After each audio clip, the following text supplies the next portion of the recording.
So you've got all these pink boxes out in the road that different news organizations had painted, which I think is a little disrespectful to leave there in the highway for everyone to see. Mm-hmm. But not only was it a little bit disrespectful to Stephen and his family, they were in the wrong spot. So it was, it was personal gratification to be able to find that location.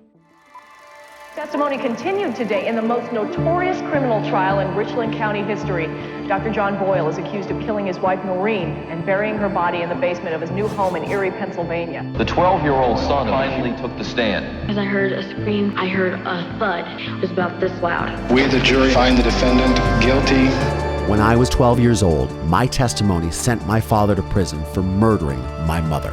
This podcast serves as a type of therapy and reconciliation for myself, and it is my hope that it helps anyone who has experienced deception, betrayal, and dark trauma. I'm Collier Landry, and this is Moving Past Trauma. Hey movers, welcome back to another live episode of Moving Past Trauma. I'm your host, Collier Landry, and what's going on? I am really excited because we have a very special guest today. It is Dr. Kinsey from the Murdaugh trial, who I am really just so excited to have on here. And I want to give a shout out to my friend Jared Hardy, who actually is the one who introduced me to him. He was very moved by my story and my story of resilience and my father and the trial and what happened with my mother. And obviously there are a lot of parallels between my father and Alex Murdaugh in a lot of ways that I've drawn a lot of comparisons to, especially with this case, in a way where there wasn't this, like, no pun intended, smoking gun, at least not in my father's trial. And I think a lot of the evidence in that trial got very convoluted. Obviously, a massive influx of media, social media, conjecture coming from all across the spectrum really convoluted the justice system in a situation like that. So it is very interesting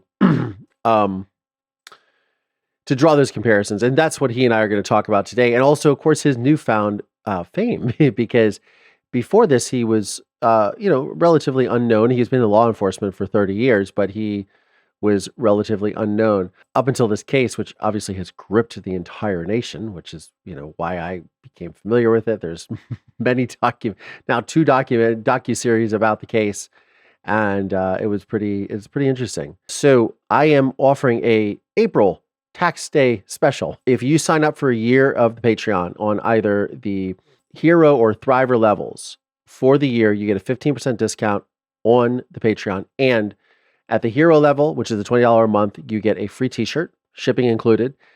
At the Thriver level, you get a free podcast coffee mug or Marisol Super Chi mug. And at the Survivor level, which is our lowest level, if you sign up for the year, you will get a free sticker. Shipping is included on all of those. It's a great way to support the program. And what you get in my Patreon is everything that you don't see here on the podcast, that you don't see here on YouTube. You get to sort of have more access to some of the things in my life. I have a lot of my father's letters on there. You get access to me every month. I do live meet and greets where you guys can not only you can interact with me, but this is a face-to-face. You guys can ask me questions. Usually they go on for about an hour and a half. And I would love, as more members join the Patreon family, to do multiples of those a month and just get everybody involved, because it's a great little community that we've cultivated here, and it's really, really cool. So it is a fun family event, as Tara Newell says.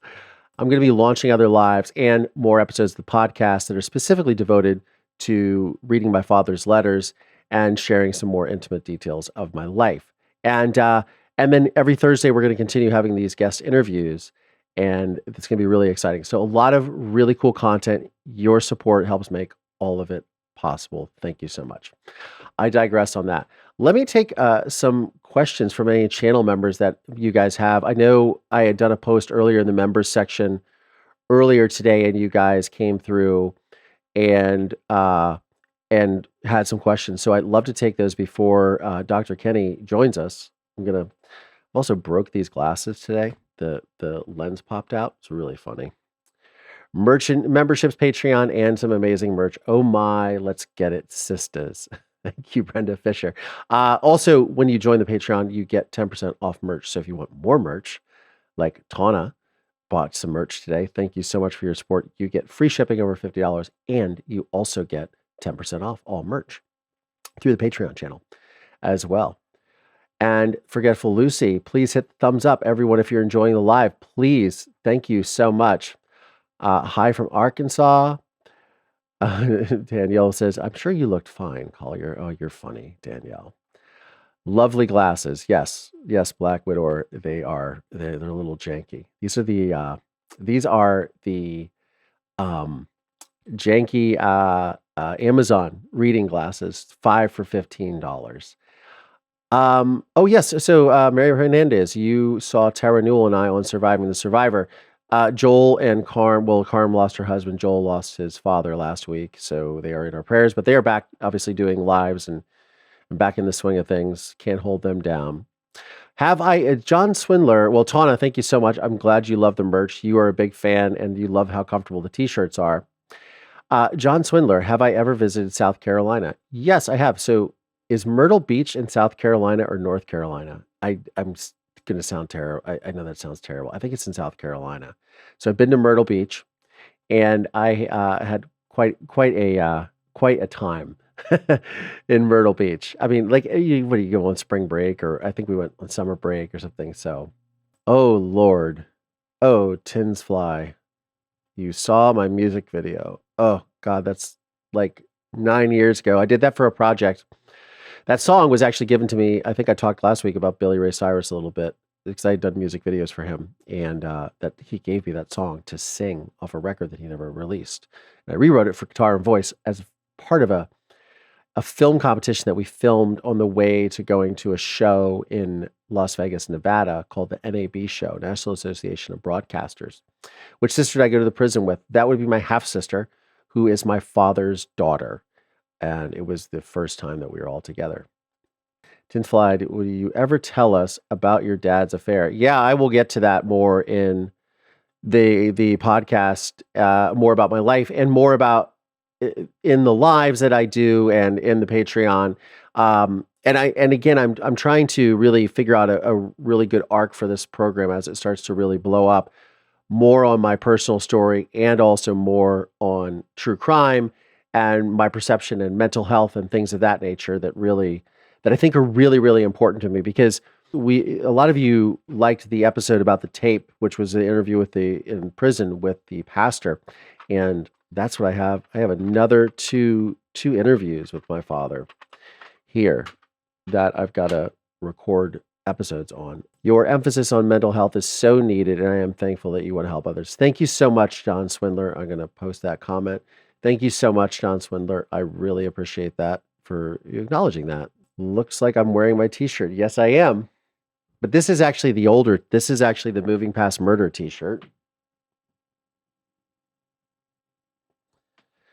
The Moving Past Murder t-shirt before I changed it to Moving Past Trauma. So I didn't know what this merch was going to be like, but these t-shirts are really, really comfortable. Kathleen Walsh says, that's the one I have. That's so great. Thank you so much. Yes, great quality t-shirt. Thank you. Thank you. That's an interesting question. No. Would be the short answer. These are things that I don't necessarily think about that you guys are naturally curious about. For me, it's just my life. But that was one of the things when I set out to make my film A Murder in Mansfield. It was a real driving force, because I think when you are trying to and really understand and rationalize why people do what they do, i.e. violence of that nature, I think we all feel that there has to be a reason for it, right? And I think that is one of those situations when you are trying to really understand and comprehend what's happening. You want to justify it. You want to, and this is part of our rationalization. I did a TED talk about this for those of you who have seen it, but where we get very caught up in the why of why tragic things happen to us. It's just human instinct. We're trying to be empathetic and we're trying to understand, right? Okay, there has to be a reason why my father behaved the way he did. And I really dove into that to try to find an answer because I thought that my father was very abused and I thought there were all these things or that had happened in his childhood. And I came to find out that what I had thought had happened didn't. And I think that for me in my journey, that was one of the things, it was one of the things that I really had to process and understand of, okay, there's not necessarily a reason for this behavior. And I remember, sitting across from him at that table in prison. That was sort of one of the things that kind of chilled me to my bones, if you will. Oh, there he is. Kenny is here. Guys, here we have Dr. Kenny Kinsey joining the program. Hello, Collier. Thank you for having me, friend. Hey, man, what's going on? I'm so grateful to have you on the program, my friend. It is my pleasure, sir. I hold much respect for you and your journey, and I can just tell you, for me, it has been a wild ride, wild, unexpected ride. Oh, yes, it has. Oh, I that was one of the things when we connected, we discussed. Did you know when you got involved in the Murdaugh trial, because you were called specifically in by the prosecution to debunk the two shooter theory, is that correct? Well, actually, Collier, I was called in to look at a specific piece of evidence, and it's been beat up so bad down the road that I'm not going to mention it. It wasn't brought into trial. Mm-hmm. But that was my sole purpose, to look at this piece of evidence. They had a great expert looking at it, and we had a difference of opinion. I didn't call that expert wrong. I just laid out the reasons I could not form that same opinion. And the next thing you know, I'm wrapped up in it, and I am the expert. I did not watch a lot of the trial. I watched little highlights. I saw your testimony. I thought, oh, this is really interesting. Bits and pieces, right? Catching it through YouTube and different platforms. You did a whole, and correct me if I'm wrong, a whole reconstruction of what happened there at the kennels. I did. And I'll tell you, my report's out there because the defense filed a motion and put my report out there. So it's no secret. I was hired to look at a shirt. I was hired That's to look right. at the infamous shirt. Because the splatter. And I remember, now I remember. That's right. Because that was before I was even following the trial. I just saw something. Oh my goodness. The shirt, that was it. And I said, I'll help you. I'll do anything to help law enforcement. I'll look at it, but I'm going to give you an honest opinion. And one thing went to another. And in a few days, I was in the war room, and I was with those great men and women that put that case together. And here we are 5 months later. That is so, okay. It was the shirt, because I remember, oh, this is so funny. I remember seeing, because I became familiar with the Murdaugh trial because my adopted mother, Susan, she was very into it, and she lives in Ohio, and she has friends in the Carolinas, and she was very, very into it. And it's like, oh, were you watching this? And I watched a documentary called Low Country, the Murdaugh Dynasty, which is on HBO Max. And I'm, as a documentary filmmaker, I am very, anything that comes out of HBO, I'm like, if it's a documentary, Sheila Nevins over there, not to get in the entertainment industry, but like they do a wonderful job at HBO of making great documentaries. And it caught my attention. I watched it, and it was actually the thing at the very end of the last episode when he's on the phone with Buster Murdaugh, and he was talking to Buster about, because his girlfriend didn't want to come to the phone, and then he was saying, remember when mom used to get buzzed up, because he was talking about drinking, and mom used to get buzzed up, and Buster's response was like, yeah. And I was like, oh my goodness, this sounds like my father to a T. And I tweeted on Twitter, I went, this guy sounds just like, I think I made a video on it. And I just something in my initial reaction of like, he reminds me of my psychopathic father. And then I saw the thing about the shirt.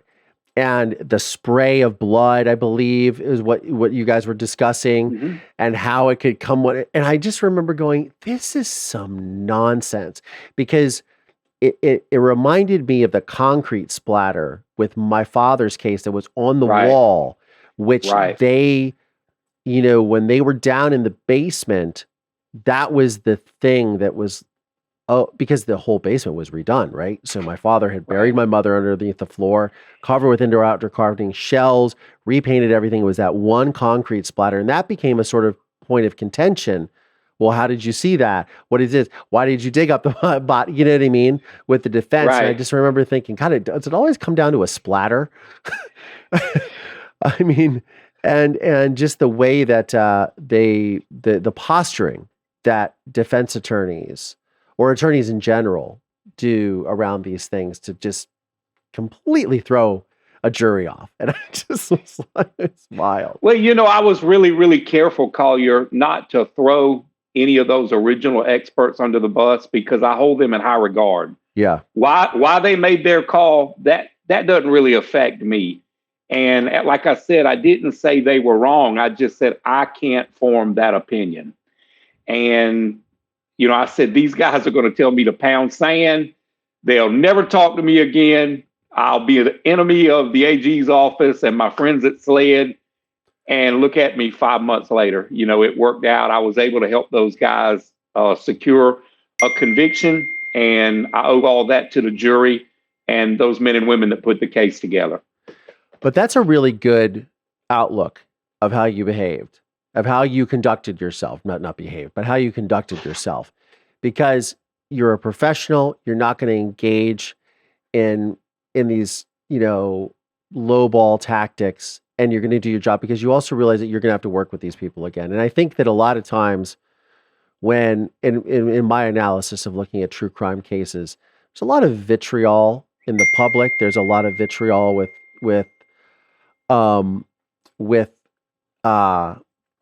there's a lot of vitriol with observers of these cases, content creators saying, well, why didn't they do this? Why didn't they do that? And they have to understand that y'all are part of a community that needs to work together to get justice. Whatever that looks like, whether somebody is innocent, whether somebody is guilty, whether a family is trying to get answers for their lost loved ones, which we'll get into in a moment. And I think that that is something that is really, that people just don't take into account. So for you to do that, obviously, I mean, you've had 30 years in law enforcement, but you're from Georgia. You're not even from South Carolina, correct? No, sir. I'm from South Carolina. Been here my whole life. Oh, okay. Yes, sir. Why did I think been here my whole Georgia life for some reason? It's probably the accent. I don't know. That's what it was. There we go. Because I have such good knowledge of Southern accents in Southern California. Oh, that's funny. So talk to me about how your life has literally changed 5 months later, the whirlwind of this entire fiasco. Friend, I met Jared, and he introduced me to you, and I've met so many. I've always, my whole career, I'm telling you, by design, I have stayed away from the media completely. I appreciate them when we have cases, missing children, that kind of thing, where you need information and you use them to your advantage. But me, myself, I have dodged interviews, accolades, that kind of thing. So I was a little standoffish, but I can just tell you it has been 100% phenomenal. I'm like, people want to talk to me. The social media thing, I never was on social media. And I'm up on all the platforms now, and the response has been phenomenal. I tell everybody, you're not really talking to me in real time. Now, you're talking to my agent, which I have been sleeping with for 27 years and married to for 20. But every night we have to go through my list of questions, and we sit there and we answer people. And it has just been wonderful, Collier. I couldn't ask, here I'm looking for the sunset. I couldn't ask for a better time.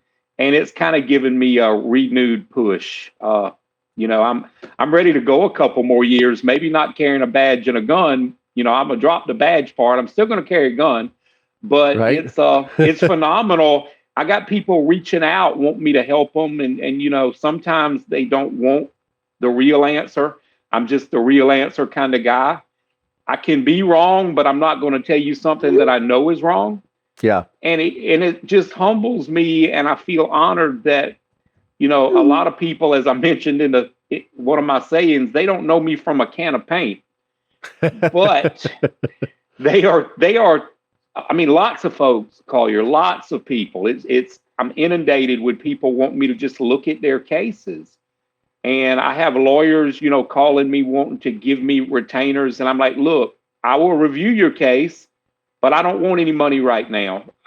Let's look at your case and see if I believe I can help you, because I'm not that guy. I'm not that guy to take your money, non-refundable, and not be able to produce for you, or at least not give you what I think is a good work product. So it's been wonderful. It's allowed me to keep my integrity. And I look forward to the next 10 or 12 years. I really, really do.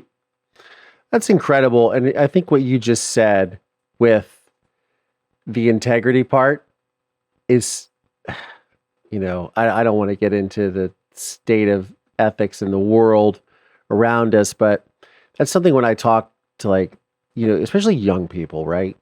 Young men and women who are trying to navigate through life. And, when you're 20, you don't think about when you're 40. At least I didn't. No. I didn't think I was going to make it to 40. I didn't plan on making it to 40, and then I become a father, and now you've got to make it.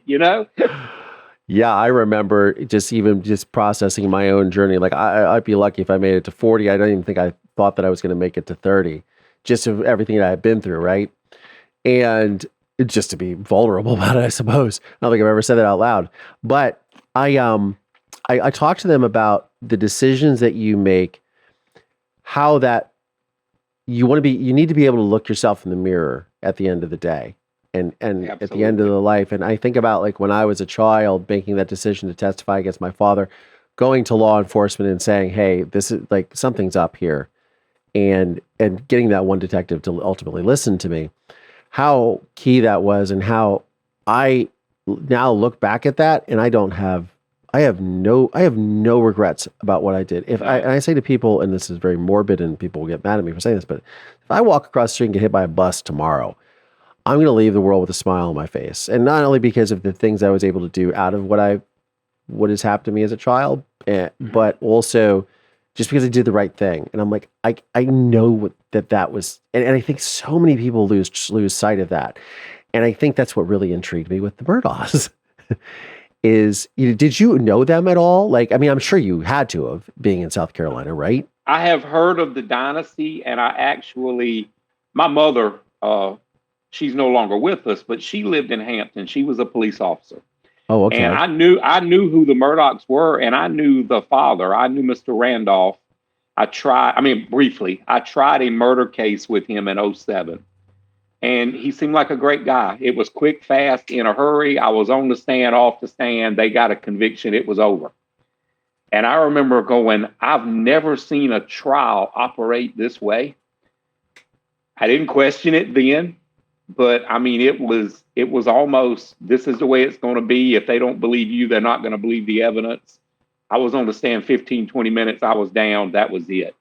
And that is the only connection I ever had. I know Alex's sister, I worked with her briefly. She's a victims advocate and a very nice, sweet lady. I worked with her for a couple years, but other than that, my exposure to them was minimal. Interesting. Because I come from a small town. It's called Mansfield, Ohio, and I lived there ever since I was 5 years old, right? And I think about, and I talked about this, the intergenerational trauma. And I remember when I was watching those documentaries, the family being in power for, 100 years or something. I mean, you think back to the early 1900s, late 1800s, and the solicitor's office. And I just thought, it always goes back to absolute power corrupts absolutely, right? Yeah. And why did they, even if you didn't know them personally, did they have, were they liked or were they feared, or a little bit of both? Yes. Because I only know what they say in the films, but like that's a movie, so I don't know if they're just pouring it on for the cameras or not. You don't want to cross them because they are very powerful with their law practices, and the one way to hurt somebody is sue them and take every dime they have. Yeah, they're really, really powerful in that aspect. But it's like we have a senator here who's a very good defense attorney in my area.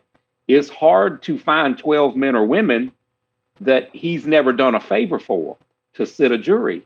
So it's kind of the same way. It's hard to find someone in Hampton or the surrounding area that the Murdoch family hasn't done something good for. But then you don't want to cross them because it's quick, fast, and in a hurry. I mean, the legal way. I don't know about all the other bull jive, but yeah. The legal way, they will really hurt you, and that's in your pocketbook.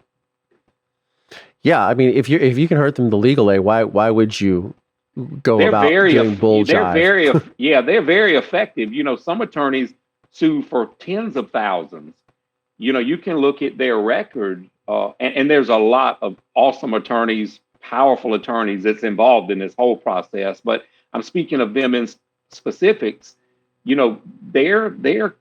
Their loads were big, their awards were big, and it's great when you have that many connections, when you have to seat a jury that's got to say whether you get paid or not. And it just went on forever and ever. And I think Mark Tinsley said it, who I have mad respect for in the trial. When you have the majority of the docket, when you represent a majority of the docket, it's hard to say you're not getting paid, Collier, when you're the majority of the docket in that area. Wow. And what was his role? Was he like the leader? Because the brothers are lawyers too. It's a whole family. They're all involved in legal business, right? Right. It was started by their grandfather in the early 1900s. Yeah. But now they have 3 or 4 partners in the firm, and him and his brother Randy, and I think they were all equal. I'm not sure of that. I think they were all equal. Yeah, PIMPD. I just thought it was weird because it was pimped. I was like, I said, is this pimped? I said, this is those are things that I always say. That's how you know God has a sense of humor. Absolutely. Oy. But I mean, they were, if you really felt you were wronged, that is the firm you would go to. And, the per capita income in that area is something like $17,000 or $18,000 a year. So they're big money, big money. It's a very rural area. It's not a lot of jobs, not a lot of companies and businesses there. And they helped a lot of people. I can't take that from them, and still helping a lot of people, but I understand you don't want to cross them, especially in the courtroom. So they weren't all bad then? Oh, no, sir. They did a lot of great things from what I understand. And therein lies the problem. It's hard to find a juror that firm or one of those guys or one of those other great attorneys that's still there hadn't done something for you or a family member or somebody you know. So it's almost like complete control. That's wild. That's wild. It's a dynasty, and I didn't quite understand it because I didn't watch any of the documentaries or anything until after the trial. I didn't want to bias myself or, preconceive some notions. So I binge watched everything for about 2 weeks. And I'm like, wow, this is a big deal. I mean, I got friends that would love to be in that position, Yeah. I always take it with a grain of salt because it's like, those documentaries are, let's just keep it real. Those documentaries are made by us city folk. You know what I mean? And we don't understand, and mostly people that live on the coast, right? So we have sort of, we have different ideas of what corruption looks like, what those things, and we put our own spins on it, I think, for good or bad. But I think, when you see it, it's just, I was like, there's got to be even more to this but because they do over dramatize with true crime a lot. But that's very, very interesting. They had a good reputation too, because they make it sound like, oh, it's all bad. They're doing all kinds of shady business, which I don't doubt. Of course, absolute power corrupts absolutely. So now leading up to so before this case, obviously, and this completely transformed the town, right? I believe so, especially Colleton, not so much Hampton where the actual office is at, but this put Colleton on the map. I mean, this was major tourist attraction, news trucks as far as you could see them, food trucks, they actually couldn't feed enough people. So all these food trucks come in. Hotels, I mean, they don't have a lot of hotels in Walterboro. I'm sure all the hotels had plenty of business. It was a big spectacle, really and truly. And I think they did wonderfully. The town of Walterboro welcomed everyone in. And it was really, for a bad situation, it was a warm environment. And that's why to have all those people left, or are they hanging around till August, till new things happen, or the situation with Stephen's family, which we'll get into in a second?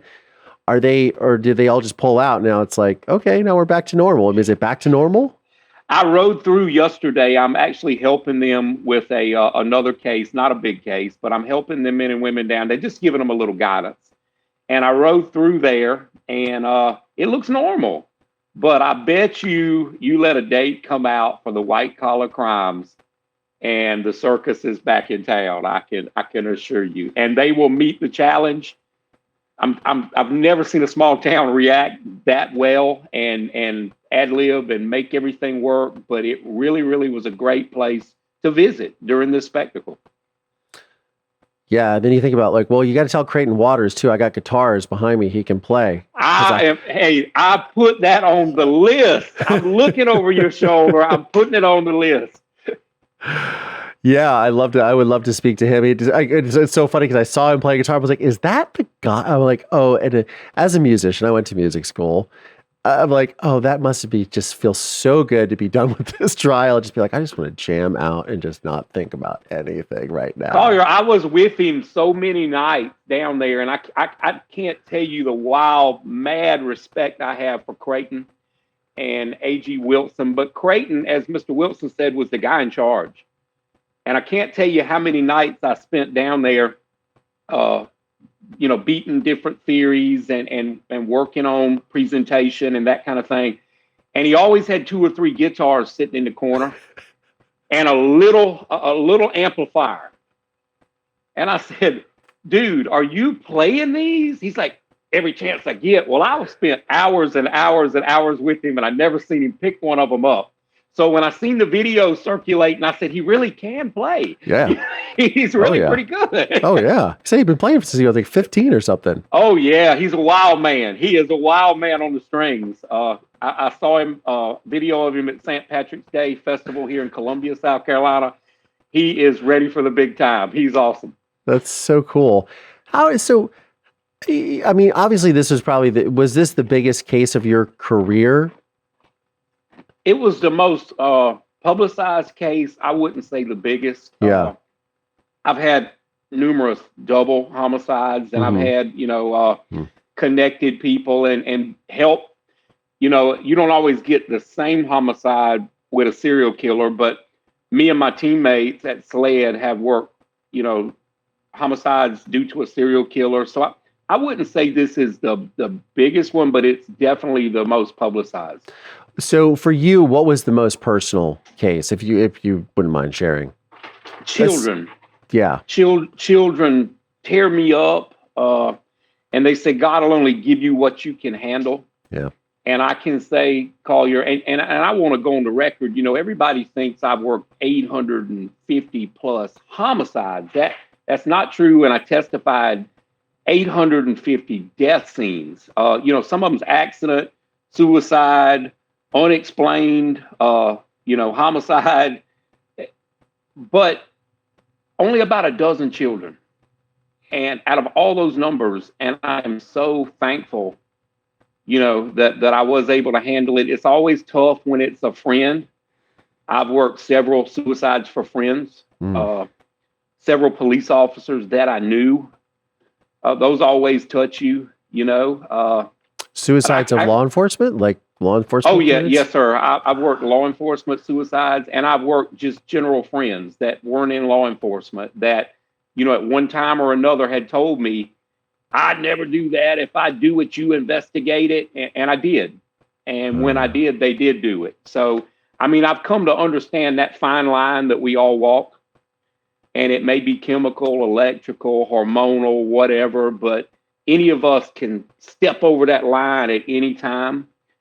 And if you don't have intervention, sometimes that's what happens. And I've come to understand that. So what do you think is the balance? Because as you just said, 850 death scenes, and then how the children affects you. And again, God doesn't give you more than you can handle. We've all heard that before, but realistically, how do you cope with seeing that much? Because if I can do my math correctly, that would be what, 30 a year over a 30-year career? Well, and actually it's 22 years. 22 years. I've only worked crime scenes 22 years. I've been in law enforcement for 30. But for several years, you know, I would respond to 125 to 150. And what we did, we had a primary backup system. So we had a partner.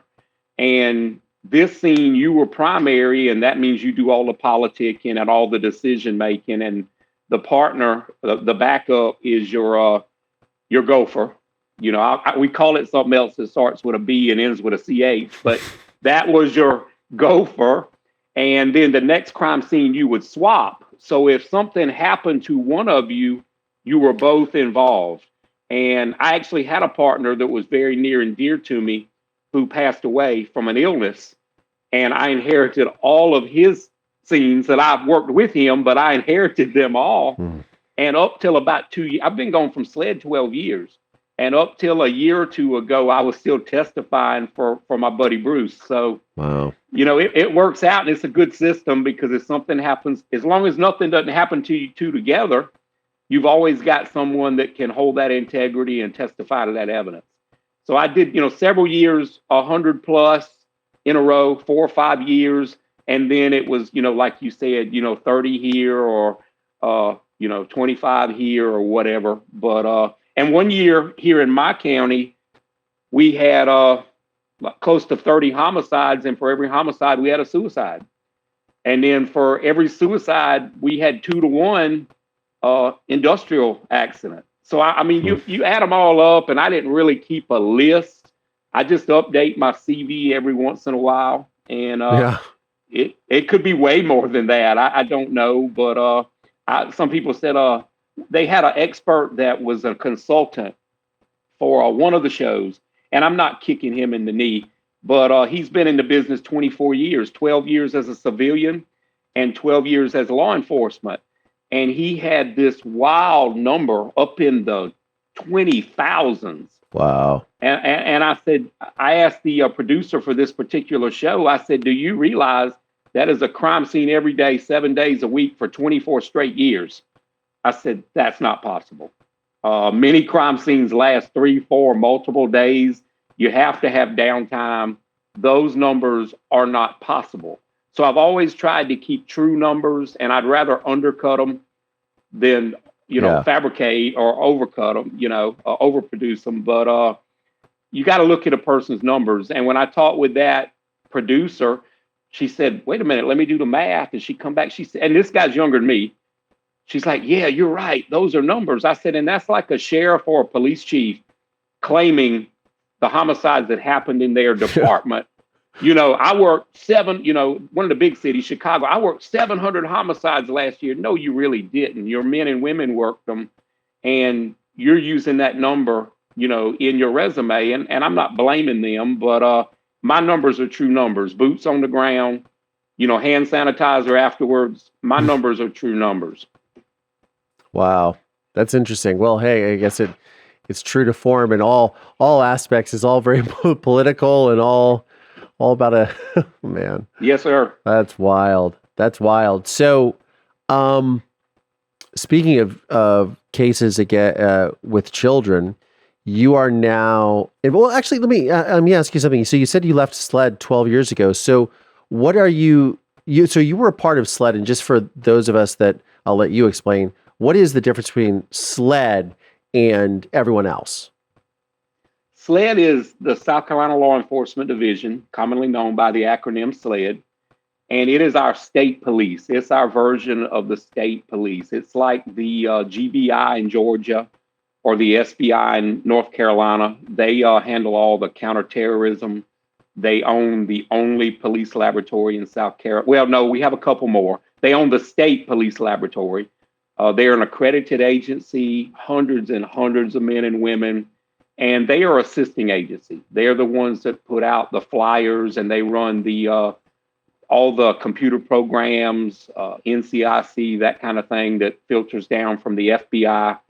And they are our version of what some states call the state police. They have jurisdiction in all 46 counties, and they run all kind of federal task force, and they partner with everyone. And if you're a small department with no resources or limited resources, you call them and they're coming. And that is their role. And I was there. I worked my whole life to get there. I worked for a wonderful man by the name of Robert Stewart, who's still in the game. Chief Stewart is a famous, famous chief and a very fair man. And he runs a consulting business now also, and I get to see him occasionally. But he was great. He brought me up. He hired me. He gave me a great package when he brought me in, because I already had several years under my belt.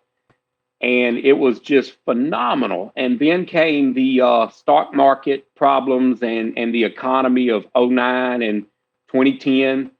And I hung in there a little while, but my son was born in 2007, and everything hit, and they started cutting out overtime, and they limited the use of your vehicles. And I was in 4 or 5 counties a day, and a newborn here at home my wife was trying to take care of.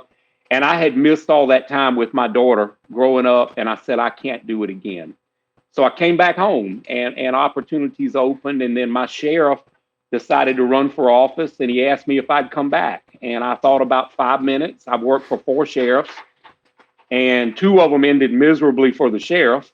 But this is a good man I work for now, and he gave me a great opportunity, and I came back. And I always said I'd never come back unless I was running the department. I'll never get back in sheriffing if I wasn't running the department. And a year down the road, I'm his number 2, and I'm running the department, and he's the politician, and it's just worked out. It's been wonderful. It's been a wonderful ride, and I don't really regret any of it. But my heart will always be a SLED agent. It'll always be with the men and women at SLED. So is SLED basically the sort of the state equivalent of the FBI? Yes, sir. They are our equivalent of the FBI. There we go. Somebody just asked that, so I put it up on the screen. That was sort of my understanding too, but I'd much rather have you explain it than me. That's for sure. Okay, so obviously you're involved in another case, which I mean, the rabbit hole of the Murdaughs just keeps going and going and going. I mean, it is the gift that keeps on giving for the tabloids and everyone. And I just watched a recent interview with you on Court TV about this exhumation that happened last weekend in your involvement in the Stephen Smith case. Are you feel comfortable talking about that a little bit? Oh, absolutely. If we get to a point I can't talk about, I'll stop. Okay. Absolutely. Fair. So I guess one of the things that caught me in your interview was exactly when you were explaining this road, and I can't remember, or something River Run Road, I believe. Sandy Run Road. Mm-hmm. And how you were explaining it is in the middle of nowhere. Yes, sir. And I like I said, I grew up in Ohio, and I know what those middle of nowhere roads look like. And I think one of the things that I thought was interesting is I had seen the statement that had come from SLED a couple of weeks ago, where they had said, "We've always been ruling this as a homicide." Was that news to you? I believe everyone is losing something in translation. I believe they are investigating it as a homicide. As far as I know, the original death certificate still says undetermined. And there's only 5 things it could be: suicide, a homicide, an accident, undetermined, and and natural. There's one more. There's only 5. So undetermined is what they put when they just can't figure it out. And I'm not the one in charge of this thing now, and I'm not the one that makes that determination. Sure. But to me, undetermined is better than getting it wrong. Yeah, absolutely. It's better than getting it wrong. It's saying I have some reservations. We need to do a little bit more investigating. But I definitely think there is a probable reason to frame this as a homicide and see where it takes you, because obviously it was framed as an accident and it got them nowhere. So look beyond that, and if it comes back towards something else, then you've covered all the bases. Interesting. So then the conjecture saying that it was ruled as like vehicular manslaughter or vehicular, is that just nonsense? Well, anytime in South Carolina, we have a charge that's failure to render aid. If you leave an accident without rendering aid, and it is, I can't give you the statute out of my mind, Collier, but it's the same principle as basically a manslaughter. If you hit someone and you don't stop and offer aid or try to get help, it's a pretty severe charge. I mean, if I'm not mistaken, you could get 15, 20 years for it. Yeah. But at bare minimum, and like I've told many of the reporters that I've talked with, they want to box you in, and I don't blame them. That's their job.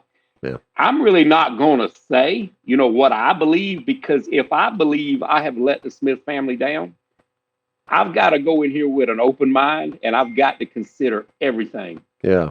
And I will tell you that there's some things that are suspect, some visible things that are out public. Mr.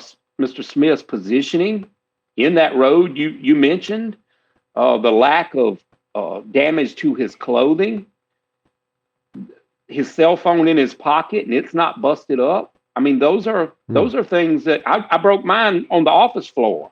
I dropped it and cracked my screen. So whatever the truth is, I want to be a part of it if possible. If I don't want any glory, if something I can do can help SLED, I want to do it. I just want to see a smile on Miss Smith's face, and I want to know that the family has a little bit of peace. And that's it. I didn't seek, some of the haters on social media, oh, he's a big celebrity now. He's getting all this money. So I haven't received anything, not one penny, not even from the Murdoch case yet. Now I've got a check coming, but it takes a little while to get paid through the state process. Sure. But none of this, I didn't run down Mr. Bland and Mr. Richter. They had the faith in me to ask me to help. Yeah. And just like with my men and women at work, man, I pushed the glory off to somebody else. And I'm just thankful if I was able to help you. And I'm thankful if my efforts didn't hurt you. So that's what I live for. I've got a pension that I could sign tomorrow, and 1 month from today, I get a check. It's not about the money for me. It's about doing good for somebody. And a lot of times it's somebody you don't understand or somebody you don't know. And I think if all of us did just a little bit more of that, I think it might be a better place. And I'm not trying to get all, huggy, kissy on anybody, because everybody knows that's not the kind of guy I am. But I really think with the atmosphere, you mentioned it earlier, with the vitriol and what we deal with today, I just think if we understood a little bit more about somebody that we know nothing about, I think it would just be a better place for all of us. I go back when you think about the vitriol, and I just remember watching Alec Murdaugh leave the courtroom to get into the van to go to the detention facility, and somebody yelled, "Buster's next." I was like, man, like what? I feel sorry for the Murdoch family. I feel sorry for Buster. I prayed for Alec. You got God's law and man's law. And no matter what, you can make yourself right with God, but you still have to satisfy man's law. And I didn't make the decision, guilt or innocent. That's the job of them 12 men and women, but I respect their position. And had it been the other way, I would have still respected it. And that's our system. And I truly believe in it, Talia. I believe in it. It's funny. I have a friend who works in Homeland Security. He was before DHS, he was in the FBI and DEA. I mean, he's been he's been like, I've been a cop my entire life, as he says. And he will tell me time and again, Collier, and he just bitches about the government all the time and how at the level of incompetence, but I'm sure you can relate to what he deals with. Yes, sir. And he has this great quote that he tells me, and I will not say his name, but he's a dear friend of mine. And he says, we talk about conspiracies, and he works in New York City. So he's in a major metropolitan area in the world. And he talks about conspiracy theories with me sometimes, or I'll just run something by him. I'm like, hey, what do you think of this? And he goes, Collier, the notion of a conspiracy is that the people who are perpetrating said conspiracy actually know what have any clue what they're actually doing. He's like, these people can't even get my paycheck right sometimes. Yeah. How do you think that they are going to cover up 2 planes flying into towers in lower Manhattan and nobody's going to find out? How do you think that that's possible in the day of the internet with all these? I mean, he says, because he gets really annoyed about 9/11 conspiracies, and he just gets really frustrated, and he's like, it's so incompetent. And then in the same breath, he says to me, but as screwed up as it is still, I believe, the best system in the world. And I say that all the time. Absolutely. And even with all this media, and I think that people lose sight of the fact that, let's take the Murdaughs, the vile and vitriol that has come out, and let's just say like that comment towards referring to Buster and somehow with the Stephen Smith case, right? Because online sleuths think X, Y, and Z, let's say from their investigations.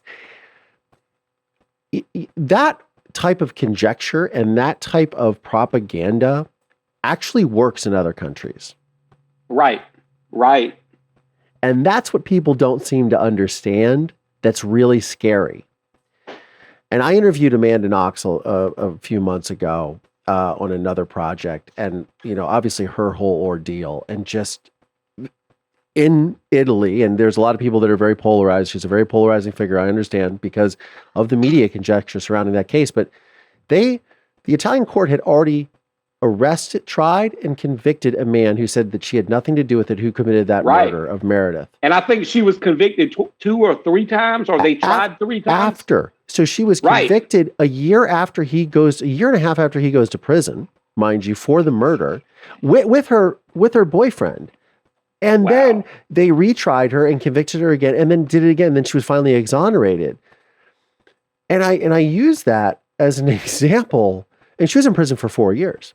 Yeah. I use that as an example of that's what happens if we didn't have the justice system that we had in this country, that we have these protections. I know that it is there's a lot of politics involved. There's a lot of money that is involved. And I think back to my father's case, and my father having, a super legal team, defense team at his disposal.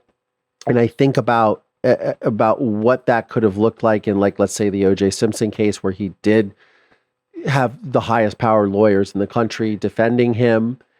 And I think about, I'll take that any day of the week than somebody can say, I heard a rumor that this person did this and this, and then you go to prison for it. Exactly. Collier, I can't tell you how many times myself or one of my coworkers would look at, just say a latent fingerprint, for instance.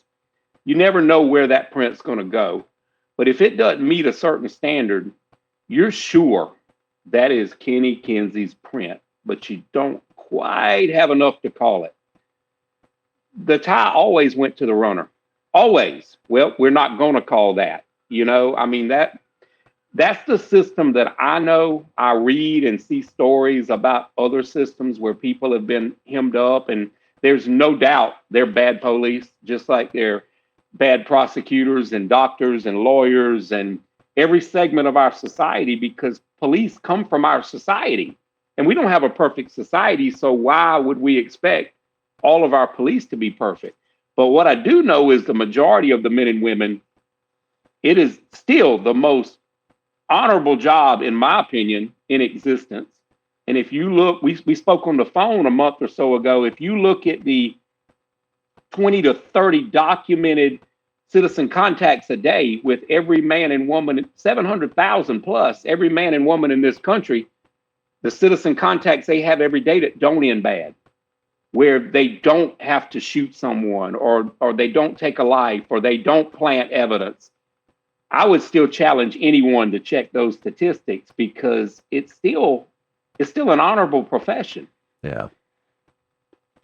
Honorable. Why do you think distrust in law enforcement has been so, I mean, just so rampant?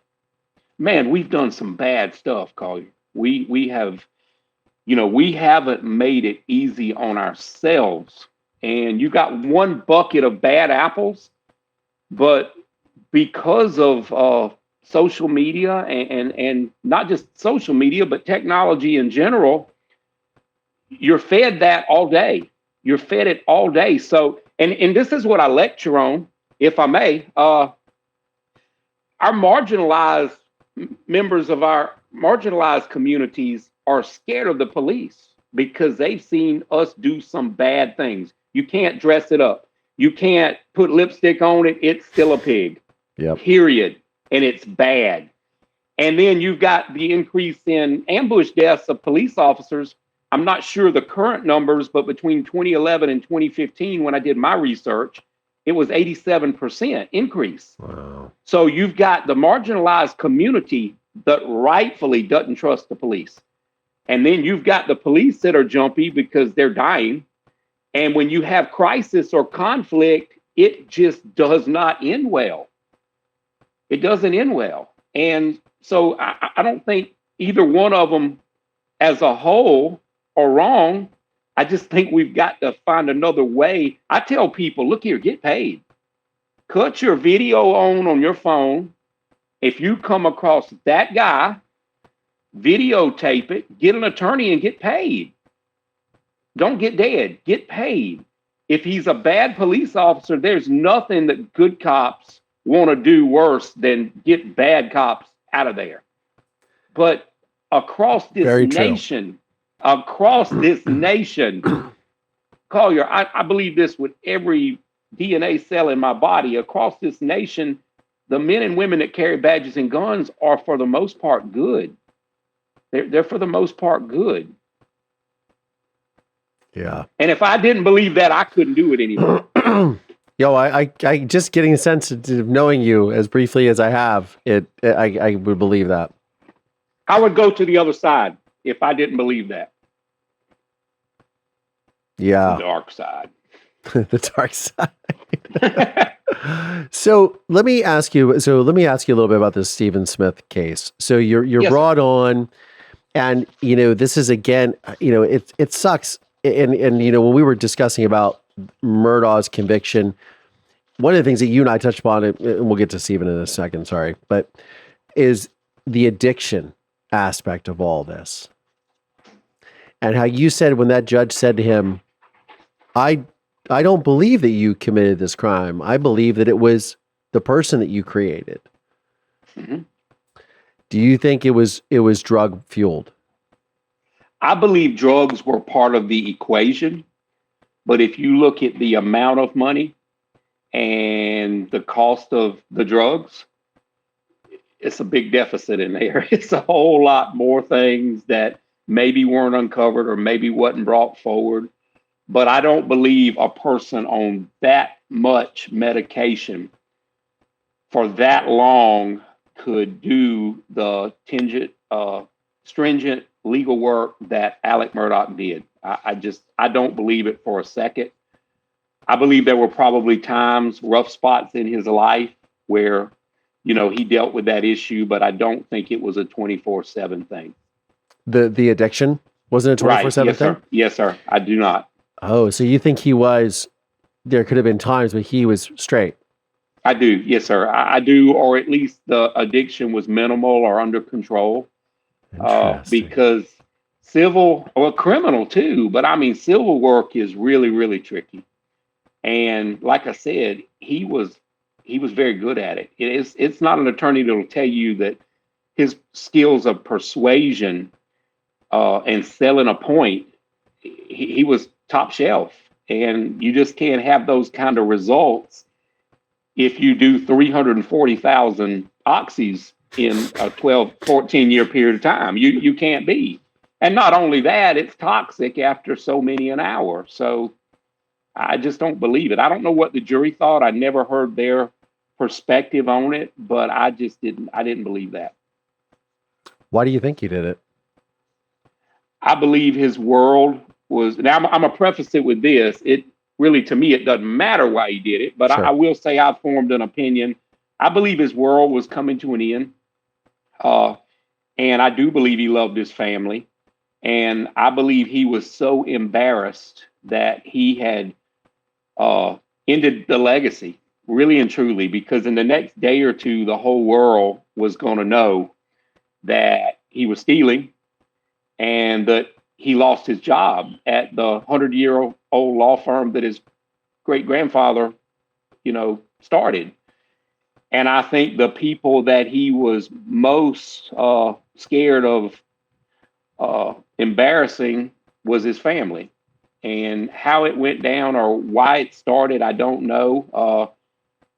Whether it was some kind of situation, some kind of heated situation that just got out of hand, or whether it was just calculated and planned. As I said, it was very disorganized, which would make me think it just happened and he lost it. But I don't know. But I know that he was really, really being considered a corner post in that area was very, very, his reputation was very, very important to him. And, his family, from what I understand, may or may not have had any idea of these other things. They knew about the drug usage, but I think they thought it was under control. But the other things, they didn't know. And sooner or later, he was going to have to face it and tell them. And he said it on the stand. I've lied to a lot of people. And it was getting to a point where he was running out of lies. And whether it was supposed to be Paul and Maggie, I don't know. But, Paul was the catalyst for all those lies being discovered with the boat incident. And for once in his life, the first time in his life, he was going to have to be accountable for his finances. Huh.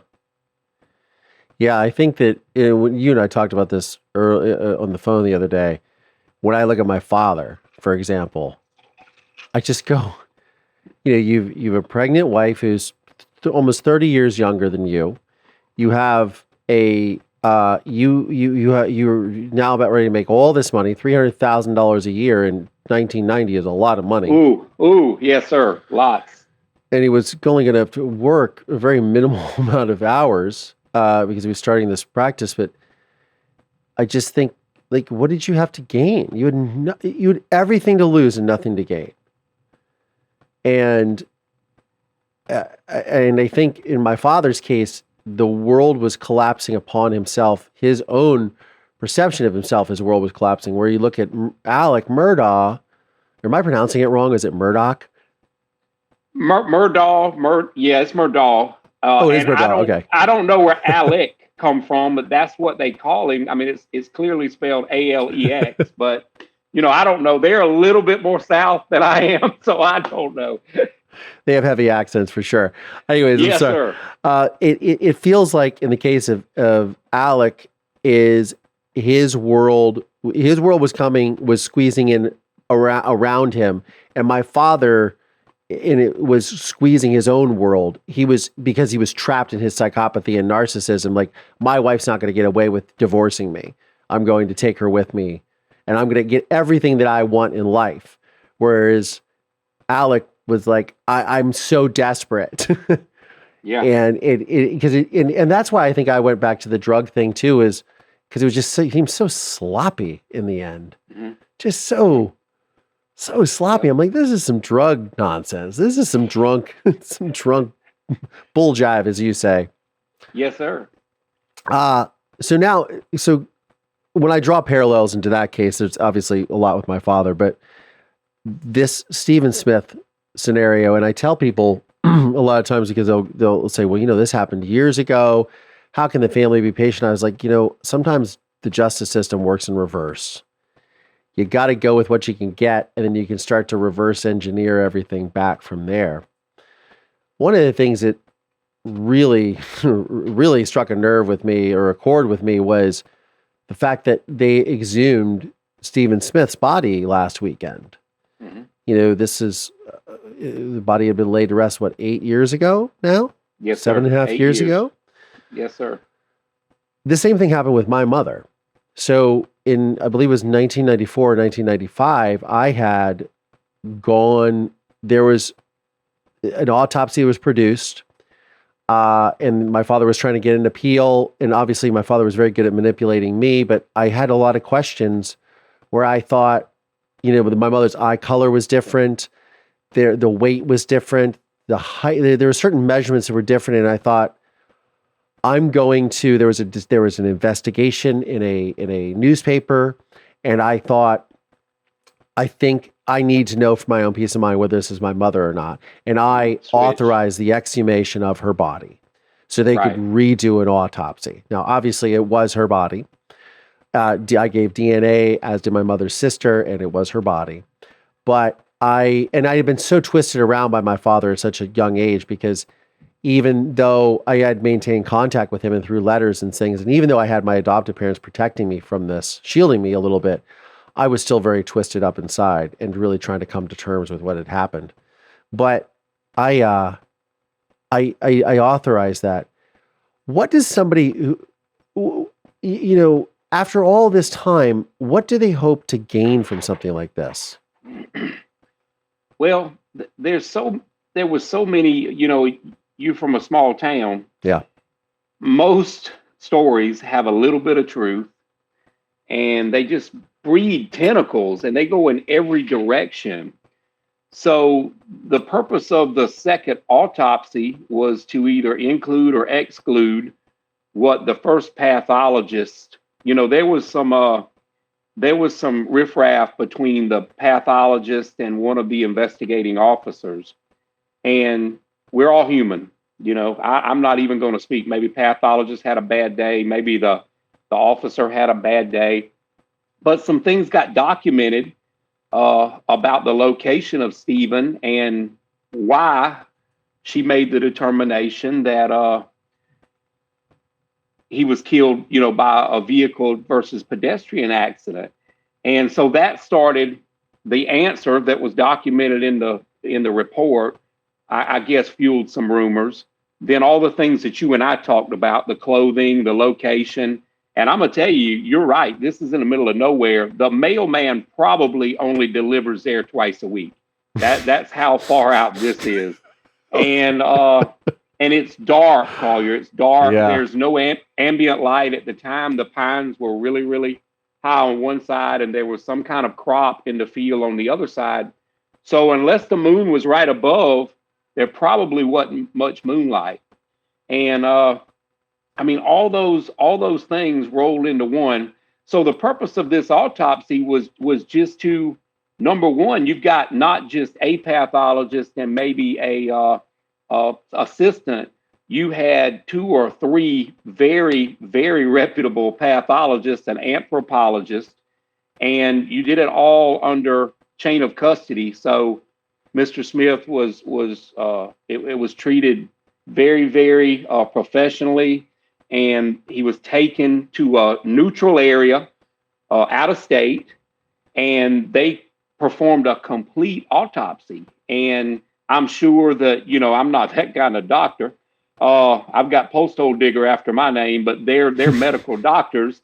And I'm sure that they beat it around and they verified everything. And from what I understand, it was a complete success, which doesn't always happen after that amount of time. So they started on that side, and I went back, and not saying any of the officers are wrong. I went back, I took the original reports, and I went back and I took my agent with me, and I redid all the measurements. I actually was within 4 inches, I believe, of where Mr. Smith came to rest in the road. And I walked it. I walked it one way. I walked it another way. I took every possible path from his car to that location. And I actually met some people, and I'm not at liberty to talk about that because I still have to pass it on. But I met some folks that had some great information on the history and the landscape at that time. And hopefully it'll be helpful because, a lot of things have changed in 8 years, but a lot of things are still constant.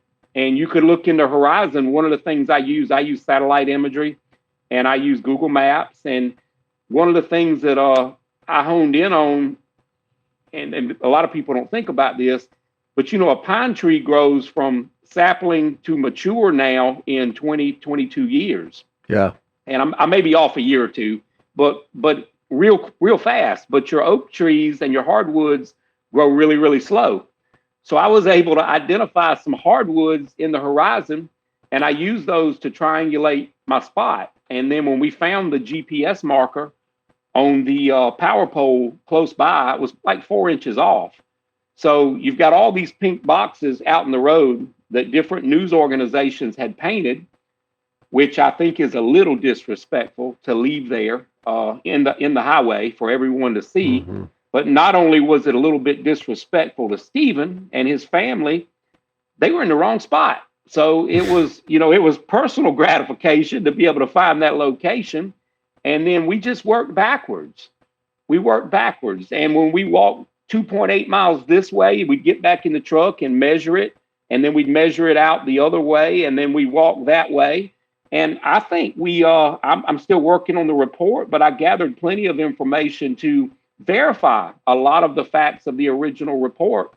And when the official report is made access to myself and some of the other team members, I'm sure we're going to have a war room, and we're going to come together, and we're going to put our heads together and figure out a couple possibilities.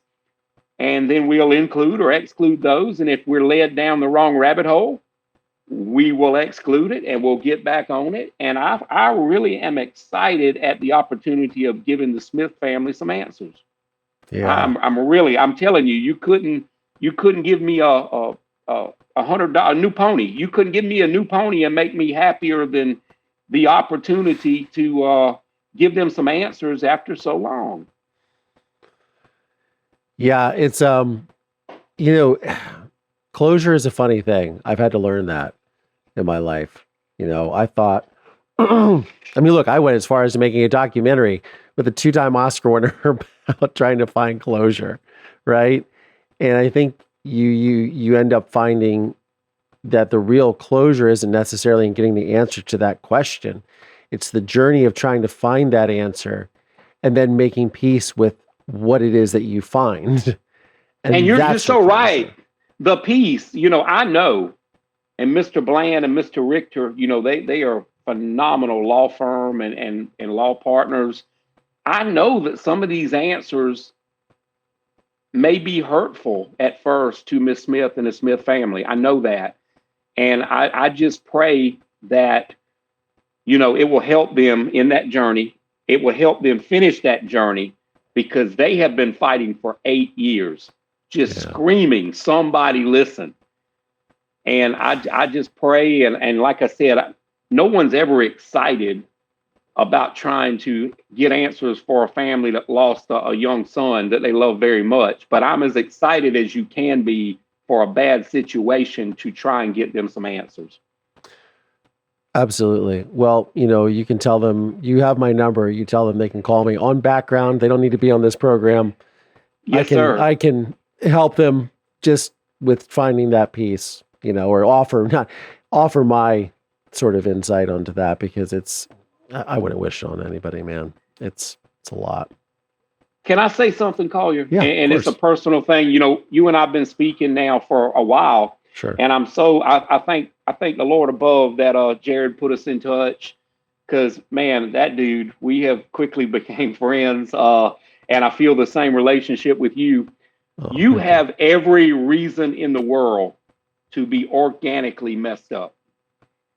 I mean, honestly, with the fight you've had and the path you have had to navigate, and man, it is so refreshing and so so humbling to know that you fought this battle a long time on your own. And I don't know the resources, and I'm not doing this for all that, but I don't know the resources or help you had. But I really respect your journey, and I believe you're John Wayne.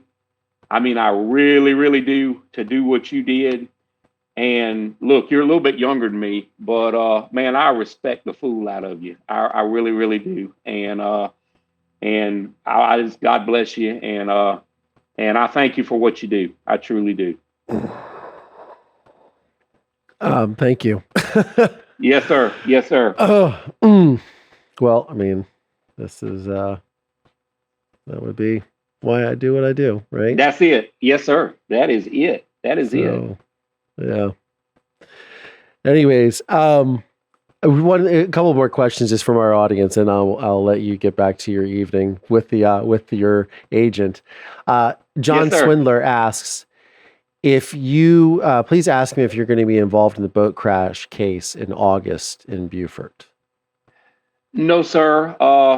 The only way I could ever work something on the water is if there was a homicide on a boat, But I haven't been asked, and I believe that's pretty much taken care of. They have the answers in that, and it's just it's probably just going to be the civil part in the courtroom. But I was not asked to do that, and I'm going to be spectator. I'm going to sit back and watch and see what happens there. Is that actually going to trial?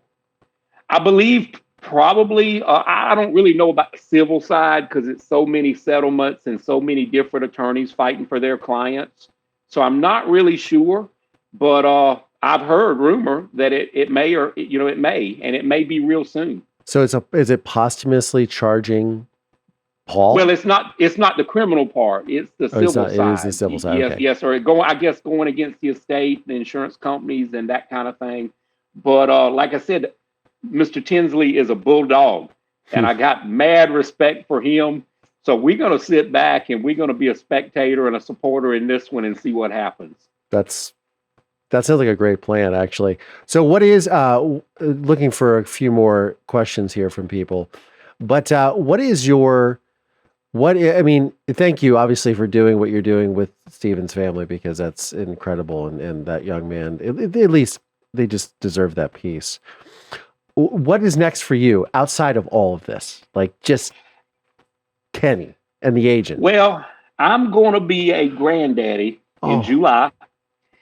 My daughter is with child, and everything is wonderful. And if you saw all the reports, the mini Kenny that Miss Truesdale made, we actually went to dinner with her and her family Sunday, and she gave me the mini Kenny. Mini Kenny. So that is going to be my grandson's first doll. Aww. And I'm just excited, man. I'm just excited.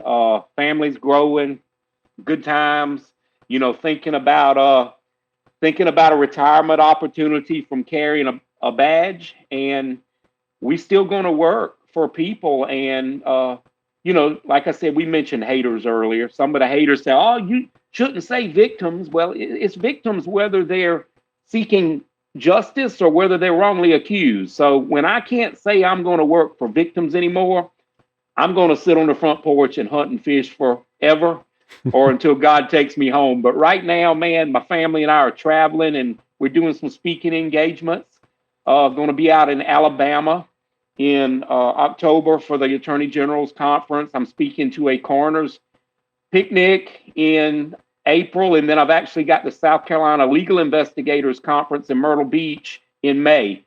So, I don't know why they want me there to talk, but I'm willing to help, and I'm always willing to help law enforcement and attorneys. So I've got a lot of folks reaching out, and we're doing a lot of death reviews. I'm just excited. It's been wonderful, and I'm just humbled that people are putting their trust in me to help try and find them some answers. And like I told Creighton Waters when he told me I was getting on the stand that day, I might not be able to give them every answer they want, but I promise I won't hurt them. And I'm going to deliver. If there's a possibility of delivering, I'm going to deliver. It's in me, and I can't accept failure. So I'm going to do the best I can for every client I have, and we're just going to see where it takes us. That is a great way to end this interview. Dr. Kenny Kinsey, or Kenny, my friend. Absolutely. Thank you so much for your time. Thank you so much for sharing and opening up to my audience, or our audience. I know they all loved you. I was popping them up on there. Everybody saying congratulations and about your grandchild. So thank you so much for joining the program. I really appreciate it. Thank you, my friend, and I hope to talk with you real soon. Sounds good. Hell, you tell Creighton I want to have him on here, then we can talk about guitars too. I will put Creighton in touch with you, sir. Thank you so much. We'll see you, my friend. Have a great night. Be safe, brother. Yes, you sir. You too. Thank you. My guest tonight, for those of you that are just joining or just caught that is Dr. Kenny Kinsey. He was one of the expert witnesses in the Murdaugh trial. He is currently working on the case with Stephen Smith and their family. And I cannot believe he said what he said to me, because I was about ready to lose it. I think you guys probably saw that. What a wonderful, wonderful guest he was. I'm just so grateful to have him on the program. So thank you all for tuning in, and thank you all for joining me on now the second live of Moving Past Trauma. Thank you all so much. I hope you guys really enjoy this. And thank you to my channel members. Thank you to my Patreon supporters. Thank you to all of you who took your time to tune in and join me for this one. On that note, I'm Collier Landry, and this is Moving Past Trauma. Thanks, y'all.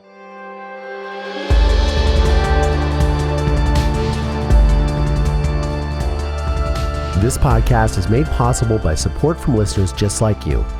For exclusive content around this podcast, please consider supporting me via Patreon by going to collierlandry.com/support. Please subscribe via Apple Podcasts or wherever you get your podcasts from, and please leave us a 5-star review.